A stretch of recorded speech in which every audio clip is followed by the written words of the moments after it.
Hoy vamos a hablar de la vida de Nicholas Brendon, un actor que para toda una generación se convirtió en un verdadero ícono gracias a su papel en Buffy cazavampiros. Pero claro, detrás de esa fama se escondía una historia mucho más compleja, una lucha personal que fue muy pública y desde luego muy dolorosa.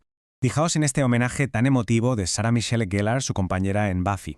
Creo que captura a la perfección la esencia de lo que fue su vida. Un hombre al que millones de personas veían cada semana en televisión, pero que quizá en el fondo se sentía completamente invisible en su propio dolor. Y bueno, la noticia que nos trae aquí es esta. Su familia confirmó que su muerte se debió a causas naturales. Un final tranquilo, por así decirlo, para una vida que, como veremos, fue de todo menos tranquila. Pero vale, antes de meternos en sus dificultades, es fundamental que recordemos por qué su muerte tuvo tanto impacto. Y todo empieza con los lazos que creó en el plató. Mirad, su familia en la pantalla, la gente con la que pasó 7 años de su vida, le despidió con un cariño inmenso.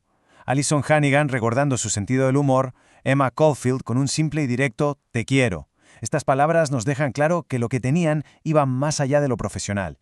Y claro, ese plató era el de una de las series más influyentes de la cultura pop, un papel que para bien y para mal definiría toda su carrera y le daría el afecto de millones de fans en todo el mundo. 143. Pensadlo un momento. De 144 episodios, él estuvo en 143, o sea, faltó uno solo. Siempre estuvo ahí. Era de alguna manera el ancla humana de la serie, el corazón en un mundo lleno de vampiros y demonios. Pero, y esto es muy importante, hay que saber diferenciar al personaje del hombre. Mientras que Xander Harris era el amigo gracioso y leal, Nicholas Brendon era una persona con sus propias movidas. Tenía un hermano gemelo idéntico, Kelly. Y fijaos qué curioso, de niño superó una tartamudez para poder ser actor. Eso ya nos dice mucho de la tenacidad que tenía desde pequeño. Y esa tenacidad le llevó bastante lejos, ¿eh? No fue un actor de un solo papel. Consiguió un rol recurrente súper querido en Mentes Criminales, el del analista Kevin Lynch, demostrando que su talento iba mucho más allá. Incluso se atrevió con la escritura, llegando a coescribir la continuación oficial de Buffy en formato cómic. Sin embargo, a la vez que su carrera seguía adelante, había otra historia que se estaba desarrollando, una mucho más oscura, mucho más dolorosa, y que además se desarrolló a la vista de todo el mundo. A partir del año 2010, sus problemas con la ley se volvieron, por desgracia, algo habitual. Fue una espiral descendente que vimos casi en directo. Los altercados en hoteles, las disputas, todo pintaba el cuadro de una persona que estaba en una crisis muy, muy profunda. Y claro, la pregunta es, ¿de dónde venía todo ese dolor? El propio Brendon fue increíblemente sincero sobre los demonios que le perseguían, que eran, desde luego, mucho más reales que los que combatía en la tele. Él mismo reconoció que sus problemas empezaron justo en la cima de su fama, durante los años de Buffy. No lo ocultó, de hecho, creo que intentó por todos los medios explicarlo y que se entendiera su situación. Su situación tenía un nombre técnico, diagnóstico dual. ¿Y qué significa esto? Pues que no era simplemente una adicción. Era una enfermedad mental, en su caso depresión, que se daba a la vez que el abuso de sustancias. Una cosa alimentaba a la otra, creando un círculo vicioso del que es tremendamente difícil salir.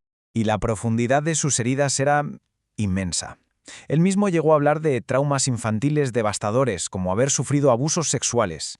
Admitió que usaba el alcohol para intentar calmar una ansiedad que le paralizaba. Y confesó la enorme presión que sintió cuando la fama de Buffy empezó a desaparecer. Así que al final tenemos las dos caras de la misma moneda. Por un lado, el actor al que todos queríamos, y por otro, un hombre atormentado. La pregunta es, ¿cómo conciliamos estas dos partes? Para mí, las palabras de su familia son clave, porque a pesar de todo, al final de su vida, parece que había esperanza. Estaba en tratamiento y, según ellos, miraba al futuro con optimismo.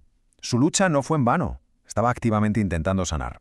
Y por si fuera poco, a toda esta batalla mental se le sumaron problemas de salud física muy graves, una afección en la columna muy dolorosa que le obligó a operarse varias veces, y además problemas de corazón. La verdad es que era una carga tremenda sobre sus hombros. Y todo esto nos deja con esta pregunta final, ¿no? Nicholas Brendon dio vida a un personaje que era lealtad, que era corazón. En su vida real, luchó con una oscuridad inmensa, pero también tuvo la valentía de compartir sus traumas. Su legado no es sencillo, no es blanco o negro. Es una historia compleja, y quizás la forma más honesta de honrarle es precisamente esa, recordarle en toda su complejidad.